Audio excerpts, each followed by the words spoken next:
नमस्कार साथियों, स्वागत है आपका अपने YouTube चैनल वेट महेंद्र बोला पर। आज हम बात करेंगे जो भारतीय नस्ल की जो देसी गौवंश है। भारतीय नस्ल की जो देसी गौवंश है, देसी गौवंश को हमने 3 भागों में बांटा गया था।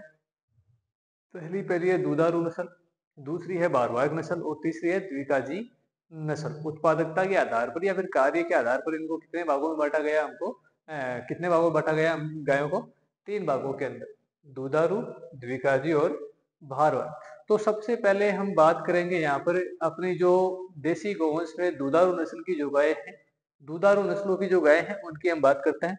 तो सबसे पहले हमने बात की थी कि इनकी ट्रिक हमने बनाई थी, ठीक है। एक बार दोबारा से मैं रिवाइज करवा देता हूँ मैं आपको क्या ट्रिक थी। ट्रिक में हमने लिखा था लीला सारा दूध गिरा दे। भाई दुधारू नस्ल है तो ये दूध ही देगी, दूध को ही गिराएगी, ठीक है ना। तो इसकी ट्रिक हमने बना ली, लीला सारा दूध गिरा दे, ठीक है। लीला का ला का हो गया लाल सिंधी, लाल सिंधी या रेड सिंधी, लाल सिंधी या रेड सिंधी, ठीक है। सा का मतलब क्या हुआ, साहीवाल, ठीक है। सा का मतलब क्या हुआ यहाँ पर, साहीवाल, ठीक है। रा का मतलब क्या हुआ, राठी, ठीक है, ओके। और दूध का मतलब क्या हुआ, दूधारू नस्ल, दूध का मतलब क्या हुआ यहाँ पर, दूधारू नस्ल, ठीक है। घी का मतलब क्या हुआ, गिर, घी का मतलब क्या हुआ, गिर। और रा का मतलब फिर से हम लिख देते हैं राठी, ठीक है। और दे का मतलब क्या हुआ, देवरी, दे का मतलब क्या हुआ यहाँ पर, देवरी, ठीक है। दुधारू नस्ल की एक ट्रिक है, नीला सारा दूध गिरा दे, ठीक है। ला का मतलब लाल सिंधी या रेड सिंधी, सा का मतलब साहीवाल, रा का मतलब राठी, दूध का मतलब दुधारू नस्ल है, गी का मतलब गिर, और रा का मतलब फिर से राठी, और दे का मतलब देव। देखो यहाँ पर राठी 2 बार आई है, राठी कितनी बार आई यहाँ पर, 2 बार आई है, ठीक है। जैसे मान लो अगर हम कहीं शादी ब्याह में जाते हैं, एक बार हमने रसगुल्ला डलवा लिया, ठीक है। अगर वहां पर रसगुल्ला अच्छा होता है तो हम दोबारा से रसगुल्ला डलवाते हैं ना, ठीक है। तो वो काम की चीज है, रसगुल्ला क्या है, काम की चीज। तो यहाँ पर भैया ये जो आपकी राठी है ना, राठी, ये राठी भी क्या है, काम की चीज है, इसीलिए इसको 2 बार लिखा है मैंने यहाँ पर। इसलिए इसको राजस्थान की कामधेनु भी कहा जाता है। ये क्या है, काम की चीज है, और काम की चीज है तो राठी को क्या कहते हैं, राजस्थान की कामधेनु कहते हैं। कामधेनु क्यों कहते हैं वो आगे बात करेंगे हम, ठीक है। तो ये तो हो गई आपकी ट्रिक, ठीक है। इसमें सबसे पहले हम बात करेंगे दुधारू नस्लों में गिर नस्ल की बात करेंगे। एक बार गिर निकाल दो, हम सबसे पहले बात करेंगे गिर नस्ल की। हाँ एक मिनट, क्योंकि गिर से काफी क्वेश्चन आते हैं आपके। ये आ गई, देखो आपकी राठी आ गई विथ जो आपके फोटोज वगैरह हैं गायों की, उस हिसाब से मैं आपको बताने वाला हूँ ताकि आपको कंफ्यूज नहीं रहे, डाउट वगैरह बिल्कुल भी आपके नहीं रहे, है ना। तो सबसे पहले हम बात करेंगे गिर। देखो ये अपनी देसी नस्ल की जो गिर गाय है, ये गिरती बहुत है, ठीक है। ये कभी छत से गिरती है, कभी इसके कान नीचे गिरते हैं, कभी इसके सींग नीचे गिरते हैं, कभी इसका डेवलप नीचे गिरता है। तो गिरती बहुत है, गलकंबल गिरती है, पूंछ नीचे गिरती है, तो गिरती बहुत है ये ना। तो कहाँ कहाँ गिरती है, किस प्रकार से गिरती है, तो सारी चर्चाएं हम करेंगे यहाँ पर। सबसे पहले बात करेंगे गिर। गिर नस्ल एक दुधारू नस्ल है। कौन सी नस्ल है, दुधारू नस्ल, जिसे दुग्ध उत्पादन के प्रयोजन से पाला जाता है, ठीक है। फिर बात करेंगे इसके उपनाम। भाई ये जो गिर नस्ल की जो गाय है, इसको और किस किस नाम से जाना जाता है। तो पहला है गुजराती, पहला ही पहला क्या है, गुजराती। गुजराती इस नाम से इसलिए जाना जाता है क्योंकि इसका ओरिजिन स्थान है, जन्म स्थान वो कहा हुआ है, गुजरात के काठियावाड़ के गिरवन क्षेत्र के अंदर। और गिरती भी कहा है ये, जंगल में गिरती है, ठीक है, ओके। गुजराती गुजरात के काठियावाड़ी गिरवन क्षेत्र के अंदर होता है। काठियावाड़ी नाम यहाँ काठियावाड़ क्षेत्र के आधार पर यहाँ पर रखा गया है, ठीक है। फिर हो गया इसको अजमेरा। ये क्या है, अजीब है, अजीब कैसी है, भाई इसका माथा उभरा हुआ है, सींग नीचे अर्धचंद्राकार है, कान लंबे लंबे है, तो अजीब ही है भैया, है ना। ठीक है, तो ये हुए अजमेरा। ठीक है, और आगे बात करते हैं सूरती। क्या बात करते हैं? सूरती। सूरती क्या होता है? सूरती और धैराती। देखो, सूरती और धैराती। धराती का मतलब क्या होता है? दांतली। ठीक है, और आपने देखा होगा दांतली कैसी होती है? अर्धचंद्राकार होती है। दांतली कैसी होती है? अर्धचंद्राकार होती है ना। ठीक है, ये होती है ना दांतली, हम चारा वगैरह काटते हैं, दांतली अर्धचंद्राकार होती है। और यहाँ पर गिर जो नस्ल है, गिर नस्ल के सींग भी क्या है? अर्धचंद्राकार है। ठीक है, तो उससे आप याद कर लेना, सूरती और धैराती। धराती के समान सींग किसके होते हैं? गिर के। अर्धचंद्राकार होते हैं, घूमे हुए होते हैं। ठीक है, तो ये हो गई सूरती। आगे बात करते हैं राजस्थान में इसे रेंडी के नाम से भी जाना जाता है। बहुत ही बढ़िया क्वेश्चन है। राजस्थान में गिर नस्ल को किस नाम से जाना जाता है? गुजरात में गुजराती नाम से जाना जाता है, अजमेर में अजमेरा नाम से जाना जाता है। ठीक है, यहाँ पे तो राजस्थान में किस नाम से जाना जाता है गिर नस्ल को? रेंडी नस्ल के नाम से जाना जाता है। ठीक है, तो ये हो गए इसके उपनाम। इन उपनामों से भी गिर नस्ल को जाना जाता है। आगे बात करते हैं जन्म स्थान। भाई ये जो गिर नस्ल की जो गाय है, इसका ओरिजिन स्थान कहाँ, इसका जन्म कहाँ हुआ? ठीक है, तो जन्म स्थान की बात करते हैं गुजरात के काठियावाड़ के गिर वन क्षेत्र में। गुजरात के काठियावाड़ के गिर वन क्षेत्र में ये सबसे पहले कहाँ गिरी? गुजरात में काठियावाड़ के गिर वन क्षेत्र के अंदर ये गिरी। ठीक है, इसलिए इसे गुजराती और काठियावाड़ी के नाम से भी जाना जाता है। आगे बात समझ। ठीक है, आगे बात करेंगे इसके वितरण क्षेत्र की। भाई ये इस नस्ल की जो गाय है, ये कहाँ कहाँ देखने को मिलती है, कहाँ तक ये पहुंच गई है? गिरी तो है ये गुजरात के गिरवन क्षेत्र के अंदर, लेकिन पहुंच कहाँ गई है? गिरने के बाद में ये खड़ी हो गई। ठीक है, खड़ी होकर कहाँ कहाँ चली गई है ना। तो बात करते हैं वितरण क्षेत्र की। वितरण क्षेत्र में है अजमेर। देखो, ये अजमेर में बहुतायत रूप से देखने को मिलती है, इसलिए इसको किस नाम से जाना जाता है? अजमेरा नस्ल के। अजमेर में इसको किस नाम से जाना जाता है? अजमेरा। ठीक है, फिर है भीलवाड़ा, फिर है उदयपुर और चित्तौड़गढ़। ठीक है, अजमेर, भीलवाड़ा, उदयपुर और चित्तौड़गढ़, ये इसका वितरण क्षेत्र है। तो वितरण क्षेत्र को हम थोड़ा और ट्रिक के हिसाब से याद करेंगे। भाई हमने कहा कि गिर नस्ल है वो गिरी है, तो हमने पूछा कि अरे गिर नस्ल कहाँ गिरी? बोले अभी गिरी है। कहाँ से? बोले ऊंचे से, ऊंचाई से। कहाँ से गिरी है? ऊंचे से। अभी गिरी है। क्या है? अभी गिरी है। और कहाँ से गिरी है? ऊंचा सु गिरी है। अरे गिर नस्ल है, गिरती है, कब गिरी है? अभी गिरी है। कहाँ से गिरी है? ऊंचा सु गिरी है। ठीक है, तो देखा अभी है का मतलब क्या हुआ? अजमेर। भी का मतलब क्या हुआ? भीलवाड़ा। और कहाँ से गिरी है? ऊंचा सु, तो ऊ का मतलब क्या हुआ? उदयपुर। और च का मतलब क्या हुआ? चित्तौड़गढ़। आ गई बात समझ में?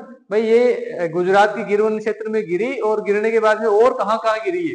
तो ये कह रहा है कि अभी गिरी है। कहाँ से गिरी है? ऊपर से गिरी है। ठीक है, भाई अजमेर, ये यहाँ के जो लोग थे, अजमेर, भीलवाड़ा, उदयपुर, चित्तौड़गढ़, यहाँ के लोगों ने पूछा कि तू कहाँ से आई है? बोले अभी आई हूँ। कहाँ से आई? ऊंचा सु गिरी हूँ। कहाँ से गिरी हूँ? ऊंचा सु गिरी हूँ। ठीक है, तो ए का मतलब क्या हुआ? अजमेर। भी का मतलब हो गया भीलवाड़ा।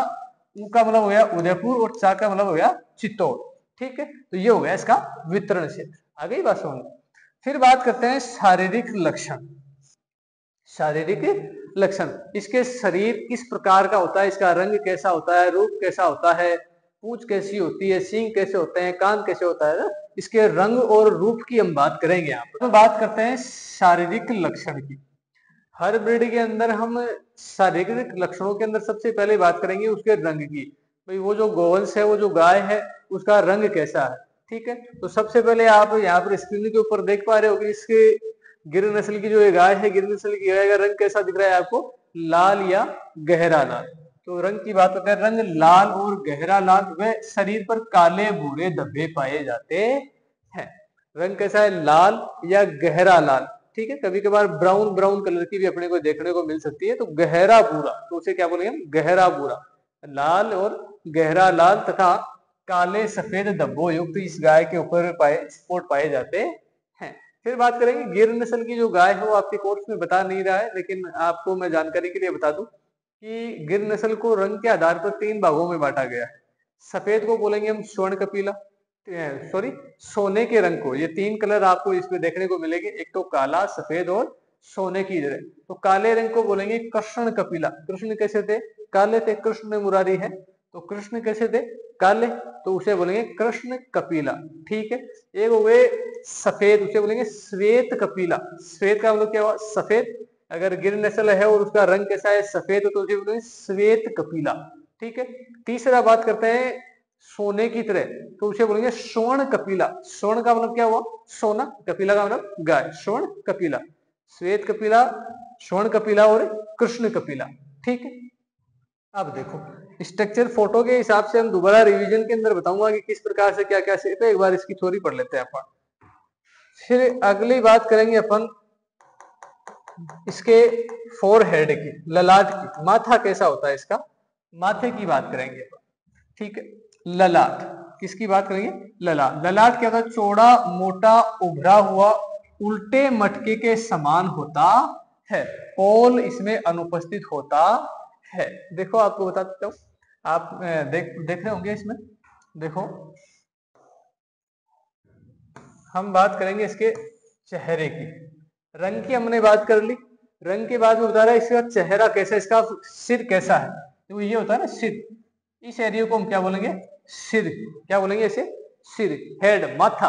तो ये कह रहा है कि जो ये माथा होता है उल्टे मटके के समान होता है, दिख रहा होगा आपको, देखो एकदम बिल्कुल गोल है, देख रहा है ना हमको, बिल्कुल क्या है, गोल है इसका माथा। तो ये हो गया उल्टे मटके के समान सिर किस नस्ल का पाया जाता है, तो वहां पर क्या आएगा आपके, गिर आएगा। ठीक। और ललाट क्या है, चौड़ा है, देखो क्या है, चौड़ा है, ललाट क्या है, चौड़ा और लंबा है। देखो ललाट, अब देखो ये है ललाट, अब कईयों के ललाट क्या है, आगे तक रहता है, तो उसे क्या बोलेंगे, लिलाट चौड़ो है। ठीक है, या लिलाट लंबोच है ना। तो भाई इसका ये ललाट है, ये बिल्कुल लंबा है, गोल है और लंबा है। तो अगर ललाट लंबा है, ललाट क्या है, नसीब वालों के लंबा हुआ करता है। ठीक है। तो भैया ललाट अगर इसका लंबा है तो इसका दुग्ध काल भी क्या है, लंबा है। ललाट लंबा है तो इसका दुग्ध काल भी क्या है, लंबा है। देशी नस्लों के अंदर सबसे लंबा दूध काल किसका है, गिर नस्ल का है। तो ललाट लंबा है, नसीब लंबा है, इसका नसीब लंबा है, तो दूध काल भी इसका क्या होगा, लंबा होगा। तो सबसे पहले हमने बात की इसके रंग की, रंग कैसा है, लाल, गहरा लाल। ठीक है। फिर बात करते हैं इसके चेहरे की, इसके माथे की, इसके सिर की।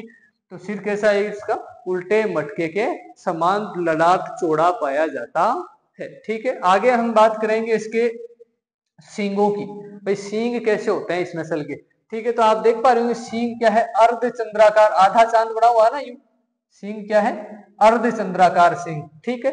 और दूसरी बात है आधार से नीचे गिरे हुए हैं, देखो आप देख पा रहे होंगे ये इसका आधार है, आधार से नीचे गिरे हुए हैं, सींग क्या है, आधार से नीचे गिरे हुए हैं। तो सींग आधार से नीचे की ओर अर्ध चंद्राकार घूमे हुए होते हैं। ठीक है। फिर हम बात करेंगे इसके कानों की, क्या बोलेंगे, इसके कानों की बात करेंगे। ठीक है। तो कान भी क्या होते हैं, आधार से नीचे लटके हुए लंबी पत्ती नुमा कान होते हैं। तो आपको कोई पूछ लेगी लंबे पत्ती नुमा नीचे की ओर लटके हुए कान किस ब्रीड का करेक्टर है, तो वह है गिर नस्ल का करेक्टर है। ठीक है। फिर बात करते हैं हम्प इसके अंदर बिल्कुल विकसित पाया जाता है, गलकंबल इसके अंदर विकसित पाया जाता है। ठीक है। नाभि थोड़ी सी लटकी हुई होती है, अयन बिल्कुल सुविकसित होते हैं, पूंछ टखनों से नीची लटकी हुई चाबुक नुमा होती है। भाई दिख रहा है, जो दिख रहा है वही तो बता रहे हैं ना अपन, है ना। बिल्कुल। आगे से सबसे पहले रंग की बात करेंगे, रंग कैसा है, लाल, गहरा लाल। ठीक है। फिर बात करेंगे इसका सिर, सिर कैसा है, उल्टे मटके के समान है, कॉन्वेक्स बोन आती है ना, बिल्कुल हड्डी देखी हुई है आपने, और हड्डी का ऊपर वाला भाग कैसा होता है, गोल होता है। उसी प्रकार से इसका माथा भी कैसा है, convex bone shape, convex bone shape. ठीक है। तो आपको ये भी पूछ, कॉन्वेक्स बोन शेप माथा किसका पाया जाता है, तो वो है गिर नस्ल का। फिर हम बात करेंगे इसके सींगों की, सींग अर्धचंद्राकार होते हैं, नीचे की ओर झुके हुए होते हैं। फिर बात करेंगे हम इसके कानों की, कान लंबे पट्टी नुमा नीचे लटके हुए होते हैं। फिर बात करेंगे हम इसके आंखों की। ठीक है। आंखों की भी बात करेंगे, आंखों का भी करेक्टर यहाँ से लिया गया है। तो इसकी आंखें कजरारी होती है, वह आधी खुली हुई नजर आती है। अगर हम इस गाय को दूर से देखते हैं तो ये हमें सोती हुई अर्ध निद्रा के अंदर लगती है, यूं लगती है जैसे गाय सो रही है, इसकी आंखें खुली होती है। लेकिन क्यों होती है, क्योंकि इसका जो माथे की जो हड्डी है वो नीचे झुकी हुई रहती है, इसलिए हमें यूं प्रतीत होता है कि ये सो रही है, इसकी आंख क्या है, बंद है। ठीक है। और इसकी कजरारी आंखें होती हैं, आंखों में काजल डला हुआ रहता है, आंखों के चारों ओर का जो एरिया होता है वो कैसा होता है, काला होता है, इसलिए इसकी कजरारी शर्मिली आंखें होती है। ठीक है। हम्प इसका विकसित होता है, गलकंबल पाई जाती है, थोड़ा सी नाभि लटकी हुई होती है, अडर सुविकसित होते हैं, पूंछ लंबी टखनों तक लटकी हुई होती है, पीठ बिल्कुल सीधी पाई जाती है। आ गई बात समझ में। ठीक है। अब इसकी थ्योरी की बात करते हैं, आप बिल्कुल देख लेना आराम से कि ये गिर नस्ल का फोटो आपके सामने है। अब इसकी थ्योरी की बात करते हैं अपन, देखो नीचे।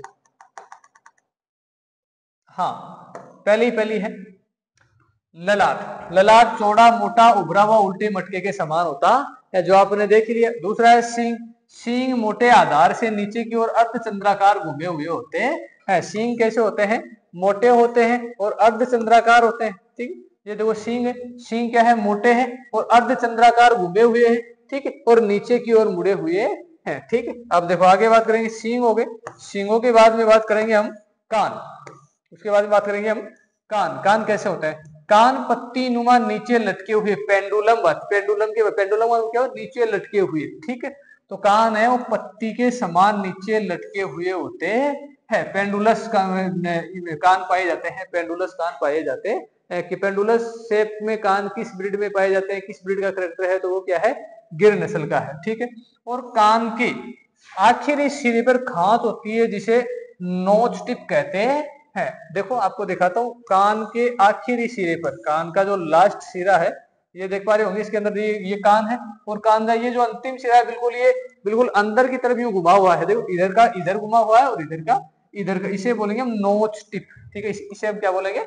नोच टिप। तो आपको पूछ रहे नोच टिप किस ब्रीड के अंदर पाई जाती है, तो आपको क्या करना है? गिर नस्ल के अंदर पाई जाती है, क्योंकि इसके कान पत्तीनुमा होते हैं, नीचे लटके हुए होते हैं और आखिर में से घूमे हुए रहते हैं, जिसे हम नोच टिप कहते हैं। अगले करैक्टर की हम बात करते हैं। यहाँ पे रंग हो गया, ललाट हो गया, सींग हो गए, कान हो गए। अब बात करते हैं आंखों की। आंखें कैसी है?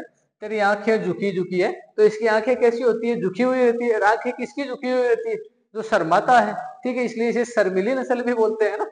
तो इसकी शर्मिली होती है और कजरारी होती है, काजल डली हुई सी नजर आती है, क्योंकि इसके आंखों के चारों ओर का जो घेरा होता है वो कैसा होता है?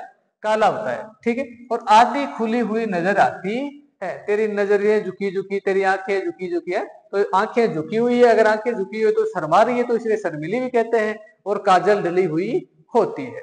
ठीक है, आप आगे बात करते हैं पूंछ की। पूंछ लंबी काली चाबुक नुमा। पूंछ लंबी काली और चाबुक नुमा। ठीक है, आगे अब बात करते हैं आयन। आयन सुविकसित या पूर्ण विकसित पाए जाते हैं। मुट्ठी भर थन पाए जाते हैं। इसके जो थन होते हैं बिल्कुल लंबे होते हैं, मुट्ठी में आराम से पकड़े जा सकते हैं, तो मुट्ठी भर थन इसके अंदर पाए जाते हैं। फिर बात करते हैं दुग्ध। इसका जो औसत दूध उत्पादन है ब्यात का, पूरे ब्यात का, देखो हम बात करेंगे पूरे ब्यात की, पर डे की बात नहीं करेंगे अपन, पर डे की बात नहीं करेंगे। तो इसका औसत दूध उत्पादन है 2000 से 2200 लीटर प्रति ब्यात। 2000 से 2200 लीटर प्रति ब्यात। एक ब्यात के अंदर एक बार बच्चा देने से शुष्क होने तक के बीच के समय को क्या बोलेंगे हम? Lactation period. पूरे लैक्टेशन पीरियड के अंदर। ठीक है, अब बात करते हैं इस ब्रीड का वजन कितना होता है। औसत वजन की हम बात करेंगे तो औसत वजन है 500 से 550 केजी। 500 से 550 केजी नर का है, और 400 से 450 केजी किसका है? मादा का है। ठीक है, अब आगे बात करते हैं अन्य इनकी क्या क्या जानकारी है। इसके दूध में स्वर्ण तत्व पाए जाते हैं। देखो हमने कहा है कि ये स्वर्ण कपिला है, नाम भी बताया है मैंने आपको, स्वर्ण कपिला। स्वर्ण का मतलब एक तो इसका रंग सोने जैसा हो, और इसके दूध में किसकी मात्रा पाई जाती है? स्वर्ण की मात्रा पाई जाती है। सोना जो तत्व है उसकी मात्रा पाई जाती है। और इसका जो मिल्क होता है वो A2 प्रकार का होता है। इसमें मिल्क कैसा होता है? A2 प्रकार का। एक होता है A1 मिल्क और एक होता है A2 मिल्क। A1 मिल्क होता है विदेशी नस्ल। कौन सी नस्ल? विदेशी, एक्जोटिक जो ब्रीड है, विदेशी नस्ल, जैसे HF हो गई, जर्सी हो गई, आयरशायर हो गई है, उनसे जो दूध प्राप्त होता है वो होता है A1 प्रकार का, और ये होता है A2 प्रकार का, जो हमारे शरीर के लिए बहुत ही लाभदायक होता है। किसी भी प्रकार का हार्मफुल इसमें नहीं होता। फिर बात करते हैं इस नस्ल की गायों का और सांडों के वीर्य का निर्यात ब्राजील में होता है। ये पूछ ले कि हमारे देश की ऐसी कौन सी नस्ल है जिसके वीर्य का और गायों का आयात का मतलब आना, निर्यात का मतलब भेजना, हम विदेशों के अंदर भेजते हैं, तो कहाँ भेजते? कौन सी नस्ल है? गिर नस्ल। और सबसे ज्यादा कहाँ भेजी जाती है? ब्राजील। इसलिए इसे गिर ब्राजील के नाम से भी जाना जाता है। तो पूरा है इस नस्ल की गायों और सांडों के वीर्यों का निर्यात ब्राजील में होता है, जहां इसे गिर ब्राजील के नाम से जाना जाता है। और वहां के एचएफ और यहाँ की गिर नस्ल का आपस में क्रॉस करवा के गिरलेंडो नाम की नस्ल वहां पर पैदा की गई है, जिसका दूध उत्पादन भी बहुत ही अच्छा है और फैट परसेंट भी बहुत ही अच्छा है। ठीक है, अब बात करते हैं भारतीय देशी गायों में सबसे लंबा दुग्ध काल पाया जाता है। भाई इसका ललाट सबसे लंबा पाया जाता है, तो ललाट लंबा पाए जाने का मतलब इसका नसीब भी लंबा है। नसीब लंबा है तो ये बहुत अच्छी है। तो नसीबों वाली कौन सी होगी? जिसका दूध उत्पादन क्या होगा? ज्यादा होगा, क्योंकि उसे हम ज्यादा पालेंगे तो वो क्या है? नसीब वाली है। ठीक है, तो इसका जो दुग्ध काल है वो सबसे लंबा पाया जाता है। भारतीय नस्लों में सबसे लंबा दुग्ध काल किसका होता है? गिर नस्ल का। और आपको ये पूछ ले कि गायों में सबसे लंबा दुग्ध काल किसका है, तो वो आएगा जर्सी नस्ल का। ठीक है, अगर पूरा ऑल ओवर गायों की बात करते हैं तो जर्सी का जो सबसे लंबा दुग्ध काल है। अगर हम भारतीय नस्ल की बात करते हैं, देसी नस्लों की बात करते हैं, तो वहां पर है गिर नस्ल की गाय। गिर गाय का सबसे लंबा दुग्ध काल पाया जाता है। ठीक है, हाँ विश्व में है जर्सी। ठीक है, फिर बात करते हैं कि गिर अनुसंधान केंद्र। गिर अनुसंधान केंद्र, देखो आपको पता है गिर गाय गिरती है, गिरते हैं तो लोग कहते हैं वाह वाह गिर गई भाई है। लोग अरे लोग तो ताली बजाएंगे कि वाह वाह गिर गई है। तो गिर नस्ल है वो गिरी है, और गिरते लोगों ने क्या है? वाह वाह। वह का मतलब क्या? वल्लभ नगर।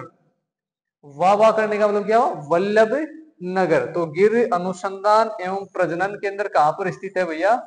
वल्लभ नगर के अंदर स्थित है। ठीक है, तो ये कंप्लीट इंफॉर्मेशन हमने गिर गाय की कंप्लीट कर चुके हैं। अब बात करते हैं अपन आगे। ठीक है, अब बात करेंगे हम शाहीवाल नस्ल की। अब आगे हम बात करेंगे शाहीवाल ब्रीड की। शाहीवाल भी बहुत ही अच्छी ब्रीड है भाई, और बहुत ही बढ़िया बढ़िया करेक्टर उसके हम देखेंगे अभी। और फोटो भी मैं आपको दिखाऊंगा शाहीवाल नस्ल की किस प्रकार की गाय होती है। तो ये आ गई भाई हमारी शाहीवाल ब्रीड। ठीक है, अब बात करेंगे हम शाहीवाल की। तो ये ट्रिक यहाँ पर आपने देखी ली, लीला सारा दूध गिरा दे है। ओके, तो याद हो गई होगी आपको। लीला का मतलब लाल सिंधी, शाह का मतलब शाहीवाल, रा का मतलब राठी, दूध का मतलब दूधारू नस्ल है, घी का मतलब गिर हो गई, रा का मतलब फिर से राठी हो गई, दे का मतलब हो गया देवनी। तो भाई साहब यहाँ पर राठी 2 बार आ गई। ठीक है, तो हम अगर रसगुल्ले बार बार खा रहे हैं, एक बार डलवा लिए फिर दोबारा डलवा लिए, इसका मतलब रसगुल्ले बहुत बढ़िया है, रसगुल्ले काम की चीज है इसका मतलब। और यहाँ पर अगर बार बार गिर राठी नस्ल आ रही है तो राठी भी क्या है? काम की चीज है, इसीलिए इसको कामधेनु नाम से जाना जाता है, और इसे राजस्थान की कामधेनु भी कहते हैं। तो ठीक है, पढ़ेंगे इसके बारे में भी आगे हम, लेकिन उससे पहले हम बात करेंगे शाहीवाल की। ठीक है, शाहीवाल ब्रीड है, ये देसी नस्ल है। भारतीय देशी नस्लों के अंदर दुग्धारू पशु है, दुधारू नस्ल है। यह दूध उत्पादन के अंदर अव्वल होती है, बहुत ही बढ़िया दूध उत्पादन इसका होता है। इसको डेयरी काऊ के नाम से भी जाना जाता है। कंप्लीट जानकारी जानते हैं इसके बारे में। सबसे पहले बात करेंगे इसका नाम क्या है, तो इसका नाम है शाहीवाल। क्या है? शाहीवाल। फिर बात करते हैं उपनाम, इसको और कौन कौन से नामों से जाना जाता है, तो इससे बोलते हैं मोंटगोमरी, मुल्तानी और तेली। ठीक है, मोंटगोमरी और मुल्तानी और तेली। ठीक है, हाँ ये नहीं है यहाँ पे। हाँ, मोंटगोमरी, मुल्तानी और तेली। मोंटगोमरी और मुल्तानी और तेली। मोंटगोमरी, मुल्तानी और तेली, ये हो गया इसके उपनाम। फिर बात करते हैं जन्म स्थान में, यहाँ जन्मी कहाँ है, तो ये जन्मी पाकिस्तान का मोंटगोमरी जिला। देखो मोंटगोमरी नाम किस नाम से पड़ा यहाँ पर? क्योंकि इसका जो जन्म स्थान के आधार पर इसका उपनाम भी मोंटगोमरी रख दिया गया, क्योंकि ये जन्मी का है मोंटगोमरी जिले में, जो कि पहले पंजाब प्रांत के अधीन था, और अब वर्तमान में किसके अधीन है? पाकिस्तान के अधीन है। किसके अधीन है? पाकिस्तान के अधीन। ठीक है, तो ये पाकिस्तान का मोंटगोमरी जिला।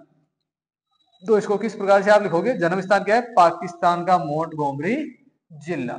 ठीक है, फिर बात करते हैं वितरण क्षेत्र की। यह कहाँ कहाँ फैली हुई है, तो यह है गंगानगर, पंजाब और हरियाणा। गंगानगर, पंजाब और हरियाणा के अंदर ये गाय आराम से अपने को देख सकते हैं। आगे बात करेंगे अब शारीरिक लक्षण। किसकी बात करेंगे हम? शारीरिक लक्षण। देखो फोटो भी आपके सामने है, फोटो के हिसाब से हम इसके शारीरिक लक्षण है वो कंप्लीट पढ़ते हैं। पहला ही पहला शारीरिक लक्षण में है रंग। इसका रंग कैसा है? रंग लाल। देखो देख रहे हो आप, लाल या गहरा लाल। ठीक है, लाल भूरा गहरा लाल भूरा, या तो लाल या भूरा या गहरा लाल या गहरा भूरा। तो आप कैसे हो? लाल गहरा लाल भूरा या लाल, लाल गहरा लाल भूरा गहरा भूरा। ठीक है, आगे बात करेंगे हम ललाट की। ललाट की किसकी बात करेंगे? ललाट की, ठीक है, ओके।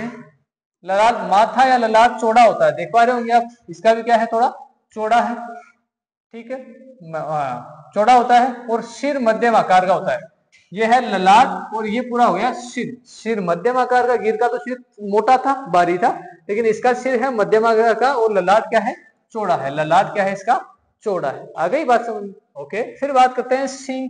सींग छोटे मोटे बोटे होते हैं, ये देख पा रहे होंगे इसके सींग। सींग क्या है, बिल्कुल छोटे छोटे सींग होते हैं और तीखे नहीं होते, बूटे सींग होते हैं, ठीक है। हाँ, आगे, मादा में आधार से हिलने वाले, और अगर आप सींगों को थोड़ा यूं हिलाओगे तो आधार से वो हिले हुए आपको दिख पाएंगे। आप जैसे सींग को पकड़ के हिलाओगे तो वो थोड़ा सा हिलेंगे, ठीक है, ओके। आगे बात करते हैं हम, हाँ, कान की बात करेंगे, ठीक है। कान मध्यम आकार के तथा किनारों पर काले बाल पाए जाते हैं। देखो कान क्या है इसके, मध्यम आकार के हैं। देखो देख पा रहे होंगे ना, इसके कान देख पा रहे हो आप, बिल्कुल देखो मध्यम आकार के, जबकि गिर के कान कैसे थे, लंबे पट्टी नुमा थे, ठीक है, ओके। और इसके देखो किनारी पर देखो, आप देख पा रहे होंगे आप, बिल्कुल ये जो किनारी है, किनारी के ऊपर काले बाल पाए जाते हैं। कान की जो किनारी है, किनारी के ऊपर काले बाल पाए जाते हैं, ठीक है। आगे बात करेंगे हम आंखों की। आंखों के नीचे सफेद घेरा पाया जाता है। आंखों के नीचे क्या पाया जाता है, सफेद घेरा पाया जाता है। ये जो आंखें, ये आंखों के ये जो नीचे का जो स्थान है, ये कैसा पाया जाता है, सफेद रिंग सी, सफेद घेरा सा पाया जाता है, ठीक है। आगे बात करेंगे हम इसमें, पूंछ।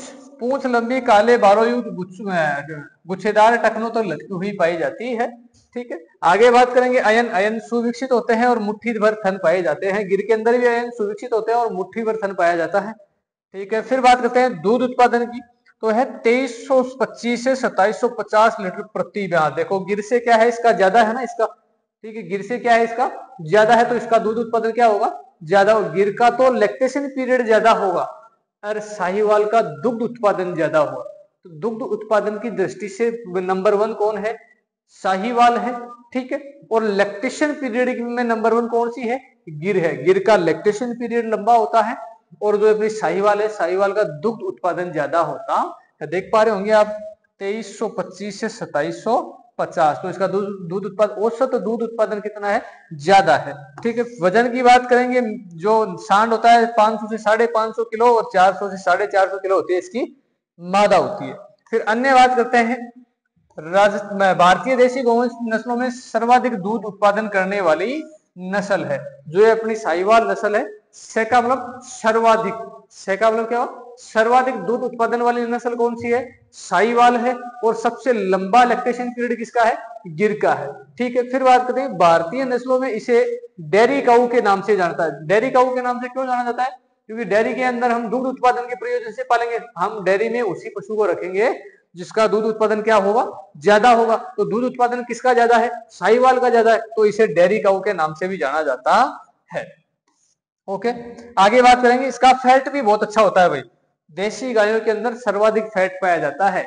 देसी गायों में सर्वाधिक फैट परसेंट किसका पाया जाता है, साहिवाल का। सबसे ज्यादा दूध भी साहिवाल का और सबसे ज्यादा फैट भी साहिवाल के। और अगर हम गायों में सर्वाधिक फैट की बात करते हैं तो वो आएगा आपका जर्सी का। जर्सी का कितना है, 5.5।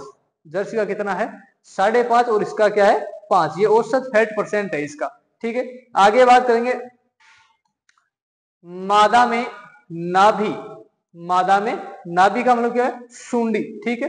वह नर में शीत, शीत या लोला, शीशन, ठीक है, लटका हुआ होता है तथा शरीर की त्वचा ढीली होने के कारण इसे लोला ब्रीड के नाम से भी जाना जाता है।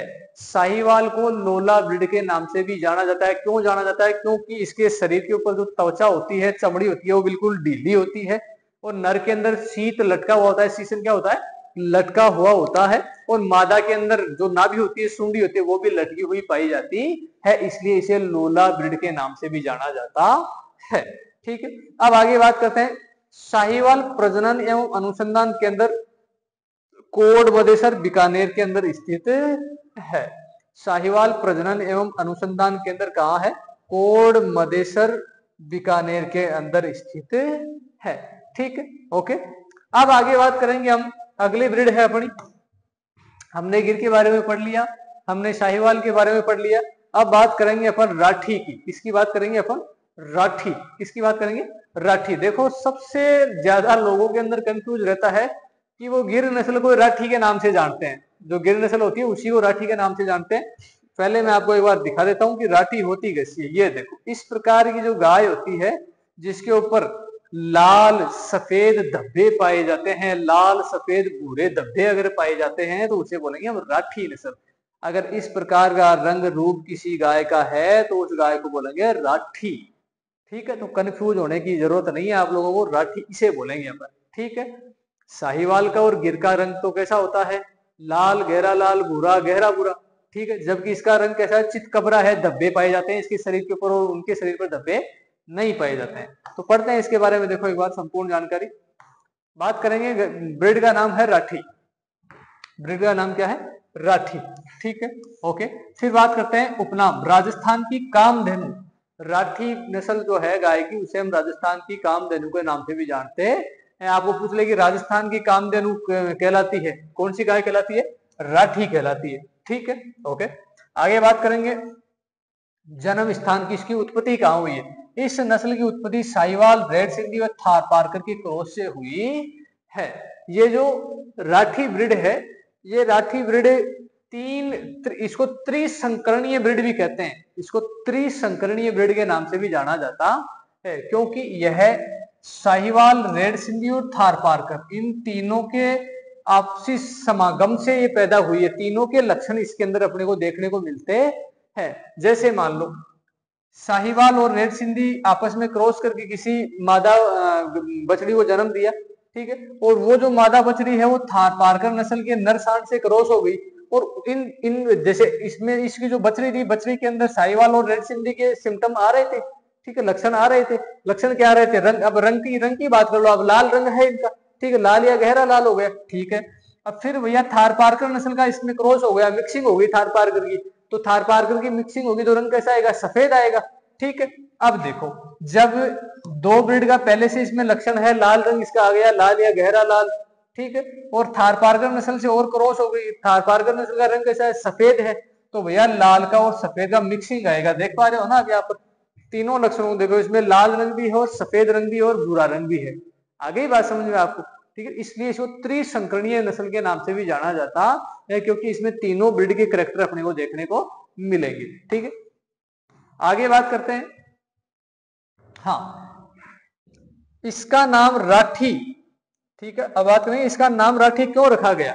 इसका नाम राठी राठस जनजाति के नाम पर रखा गया है। कौन सी जनजाति के नाम पर रखा गया है? राठस जनजाति के नाम पर, जो कि खानाबदोश होते हैं। खानाबदोश का मतलब क्या हुआ?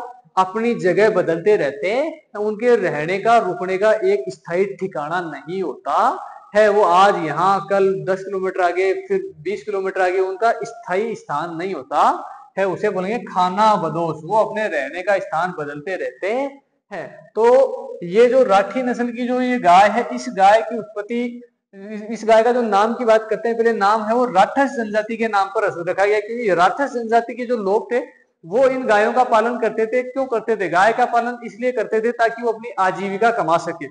दूध बेचकर, घी बेचकर वो अपनी आजीविका कमा पाते थे। ठीक है, तो वो क्या करते हैं, वो घुमंतु जात प्रजाति थी, वो घूमते रहते थे। तो जैसे मान लो यहाँ घूम रहे थे, यहाँ पर उनके पास में कोई गाय थी, उस गाय से सबसे पहले भाई साहब उनके पास में ये मान लो साहिवाल नस्ल थी, ठीक है, साहिवाल थी, वो चलते फिरते कोई रेड सिंधी का सांड था, उस रेड सिंधी के सांड से क्रॉस हो गई, ठीक है, तो नई संतति पैदा हुई। फिर वो क्या, उन्होंने उनके साथ ये जो नई संतति इसको लेकर वो निकल पड़े, तो आगे थार पारकर मिल गई, थार पारकर के सांड से क्रॉस हो गई। तो भैया इन तीनों के लक्षण किसके अंदर आ गए?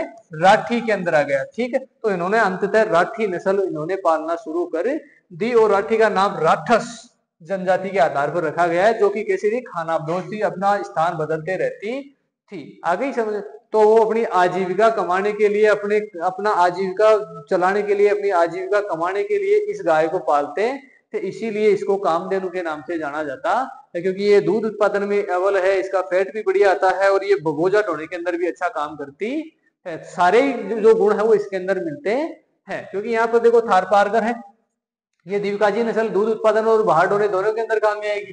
ठीक है, और साहिवाल और रेड सिंधी क्या है? मिल्च ब्रीड है, दूध उत्पादन के अंदर काम है, तो इसका जो राठी है तो मिक्स आ गई ना यहाँ पर। तो ये भाई साहब कृषि कार्यों में भी बहुत ही बेहतरीन प्रेजेंटेशन करती है और दूध उत्पादन में इसका प्रेजेंटेशन बहुत ही शानदार है। तो ये दूध उत्पादन और बोजा दोनों कामों के लिए काम में ली जाती है, इसलिए इसको राठी सॉरी इसलिए इस जो राठी नस्ल है, राठी को कामधेनु के नाम से जाना जाता है। ये बड़ी काम की है, ठीक है। ओके, अब आगे बात करते हैं इसके वितरण की। यहाँ कहाँ कहाँ देखने को मिलती है, तो ये गंगानगर, बीकानेर और जैसलमेर में बहुतायत रूप से देखने को मिलती है और हनुमानगढ़ के अंदर भी बहुत ही अच्छी मात्रा के अंदर देखने को मिलती है। आगे बात करेंगे शारीरिक लक्षण, ठीक है। तो भूरा, सफेद, लाल, भूरा, काले धब्बों युक्त मिश्रित रंग पाया जाता है। देख पा रहे होंगे आप, इसका रंग कैसा है, मिश्रित है, भूरा भी है, लाल भी है और सफेद भी है। तो इसका कहते हैं ये लाल, भूरा, सफेद धब्बों युक्त इसका रंग देखने को मिलता है, चितकबरा रंग इसका देखने को मिलता है, ठीक है।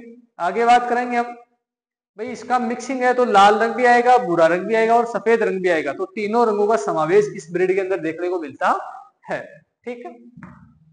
अब देखो बात करेंगे ललाट। सिर छोटा, ललाट बीच में से धसा हुआ और सिर छोटा। सबसे पहले बात करें सिर छोटा। देखो इस ब्रीड का सिर कैसा है, छोटा है। ये माथा कैसा है इसका, छोटा है, ठीक है। फिर बात करेंगे ललाट बीच में से थोड़ा सा धसा हुआ। ये जो इसका ललाट है ये आंखें थोड़ी बाहर रहेगी और बीच में से क्या रहेगा, थोड़ा सा धसा हुआ रहता है। जैसे प्लेट आती है ना, प्लेट नुमा इसका सिर पाया जाता है, ललाट पाया जाता है, प्लेट नुमा ललाट इसका पाया जाता है और सिर क्या होता है, छोटा होता है, ठीक है।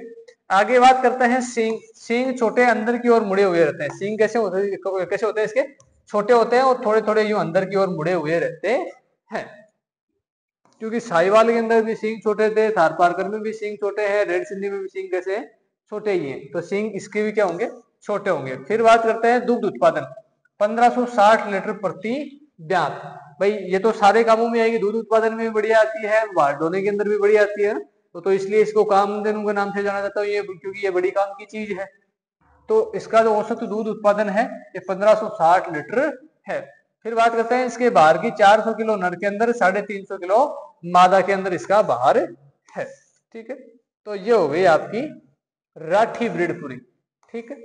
ये हो गई आपकी राठी। इस राठी ब्रीड को त्रिसंकरणी नस्ल के नाम से भी जाना जाता है। क्यों जाना जाता है, क्योंकि यह रेड सिंधी, साहिवाल और थारपारकर तीनों के मिक्सिंग के द्वारा बनी हुई है। इसके अंदर तीनों के करैक्टर अपने को देखने को मिलते हैं, इसलिए इसे त्रिसंकरणीय नस्ल के नाम से भी जाना जाता है, ठीक है। ओके साथियों, आगे बात करेंगे रेड सिंधी या लाल सिंधी, ठीक है।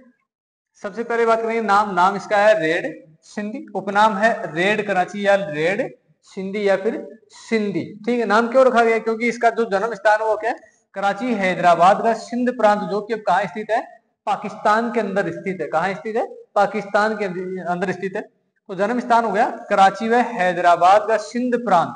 कौन सा प्रांत, सिंध प्रांत। और इसी जन्म स्थान के आधार पर इसको सिंधी के नाम से भी जाना जाता है और कराची है तो कराची के नाम से भी जाना जाता है। इसलिए इसको रेड कराची और सिंधी के नाम से या रेड सिंधी के नाम से जाना जाता है। फिर बात करते हैं इसका वितरण। यह गाय कहाँ कहाँ देखने को मिलती है, तो पंजाब, हरियाणा, कर्नाटक व अधिकतर सरकारी डेयरी फार्मों के ऊपर यह गाय देखने को मिलती है। जैसे NDR, national dairy research institute, NDRI, national dairy research institute. NDRI का फुल फॉर्म क्या है, नेशनल डेयरी रिसर्च इंस्टीट्यूट। और ये कहाँ स्थित है, करनाल के अंदर। वहां भी ये जो सरकारी डेयरी फार्म होते हैं वहां पर इस गाय को बहुतायत रूप से पाला जाता है या रखा जाता है। आगे बात करते हैं इसका शरीर का रंग कैसा है। तो रंग तो आप देख पा रहे हैं बिल्कुल, इसका रंग कैसा है, लाल या बादाम जैसा। देखो दिख रहा है ना आपको, बादाम जैसा है, लाल या बादाम जैसा। तो इसका रंग कैसा है, लाल बादाम जैसा। फिर बात करते हैं ललाट, मध्यम आकार का। देख रहे हो आप, इसका जो ललाट है क्या है, मध्यम आकार, कोई विशेष लक्षण इसके अंदर नहीं है, ठीक है। फिर बात करते हैं सींग। सींग जड़ों के पास में मोटे ऊपर से मुड़े हुए होते, जड़ों से मोटे और ऊपर उठे हुए रहते हैं तथा लास्ट में थोड़े से अंदर की ओर धसे हुए रहते हैं। तो सींग मध्यम, जड़ से मोटे और ऊपर की ओर उठे हुए रहते हैं। फिर बात करते हैं इसके दूध उत्पादन की। 16 से 2,000 लीटर प्रति ब्यात इस गाय का दूध उत्पादन है। आगे बात करेंगे वजन की। तो 500 से 400, 500 किलो होता है वो नर का औसत बाहर होता है और 400 किलो इसका होता है मादा का औसत बाहर होता है। ये लो जी, हो गई आपकी रेड सिंधी या लाल कराची, ठीक है। ओके, क्लियर हो गया आपका। अब देखो आपकी जो दुधारू नस्ल है वो सारी कंप्लीट हो गई है। अब नेक्स्ट वीडियो के अंदर हम बात करेंगे द्विकाजी नस्लों की, या दोहरे प्रयोजन के लिए पाली जाने वाली नस्ल, वे नस्ल जिसे दुग्ध तथा भार दोनों के प्रयोजन से पाली जाती है। तो इसकी बात करेंगे हम नेक्स्ट वीडियो के अंदर। तो अगर जानकारी अच्छी लगी, जानकारी मैंने आपको बिल्कुल विस्तृत जानकारी दी है, यहाँ पर संक्षिप्त में नहीं दी है, बिल्कुल पूरा बड़ा जो प्रारूप है वो मैंने यहाँ पर आपको रखा है, ताकि आपके कॉलेज के अंदर भी ये काम में आ सके, कोचिंग में भी ये काम में आ सके, और आपके स्कूल में भी काम में आ सके। क्योंकि ये जो आपके 11th-12 के अंदर जो एग्रीकल्चर की बुक है उसके अंदर भी आपको ये सारा वर्णन याद करना पड़ेगा, पढ़ना पड़ेगा। तो ये वहां से लेकर यहाँ तक का जो सफर है ये सारा आप एक ही क्लास के अंदर तय कर सकते हो। अगर जानकारी अच्छी लगी हो, आपको वीडियो पसंद आ रहे हो, तो लाइक करें, शेयर करें और सब्सक्राइब करें। थैंक यू, धन्यवाद आप सब लोगों का।